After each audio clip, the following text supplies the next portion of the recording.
આ મંદિર આખું ઊભું થયું છે? અમારે પ્રાણ પ્રતિષ્ઠા મહોત્સવની તૈયારી છેલ્લા 6 મહિનાથી ચાલુ છે.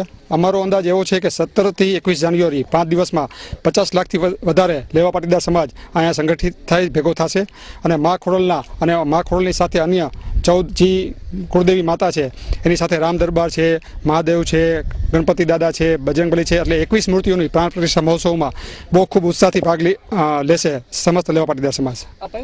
ના, અત્યારે સંસ્થા દ્વારા એવું નક્કી કરવામાં આવ્યું છે કે જેમ 2011 અને 2012માં ફક્ત લેવા પાટીદાર સમાજ હતો, સ્ટેજ ઉપર કોઈ લોકો નહીં, બધા સ્ટેજની સામે આખો સમાજ એક સરખો, કોઈ જાતની આમંત્રણ પત્રિકા નથી બનાવવામાં આવી. આપ મીડિયા દ્વારા, પ્રેસ દ્વારા સમસ્ત લેવા પાટીદાર સમાજને જાહેર આમંત્રણ છે.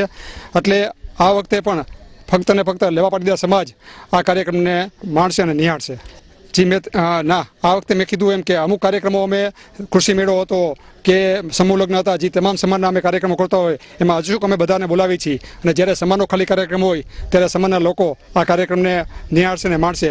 એટલે કોઈ પણ પક્ષમાં, કોઈ પણ સમાજમાં, કોઈ પણ કોંગ્રેસ હોય, ભાજપ હોય, આપ હોય, કોઈ પણ જગ્યાએ લેવા પાટીદાર સમાજના ટોટલ નેતા એ બધા આવશે. અત્યારે ફક્ત ને ફક્ત લેવા પાટીદાર સમાજ પૂરતો આ કાર્યક્રમ સીમિત રાખ્યો છે. પાસ, એસપીજી, લેવા પટેલ, સમસ્ત પાટીદાર સમાજ ખૂબ બધા લોકો મહેનત કરે છે અને ખૂબ લોકો આ કાર્યક્રમને સફળ બનાવવા માટે થઈને દિને રાત જહેમત ઉઠાવી રહ્યા છે. ખોડલધામનું મંદિર એ મારો એક ડ્રીમ પ્રોજેક્ટ હતો. આ મંદિરનો ખર્ચ